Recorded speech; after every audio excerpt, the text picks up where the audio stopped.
patay na binata. Pagkatapos, pumunta si Jesus sa bayan ng Nain.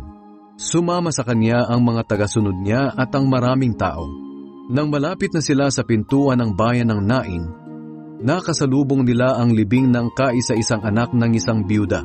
Marami ang nakikipaglibing. Nahabag ang Panginoon sa biyuda nang makita niya ito.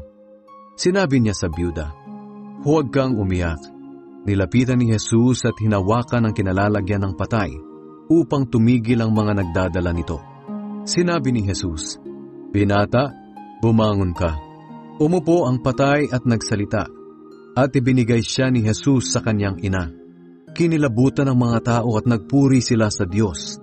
Sinabi nila, "Inalala tayo ng Diyos. Isinugo niya sa atin ang isang dakilang propeta," at kumalat sa buong Judea at sa lahat ng lugar sa palibot nito ang balita tungkol kay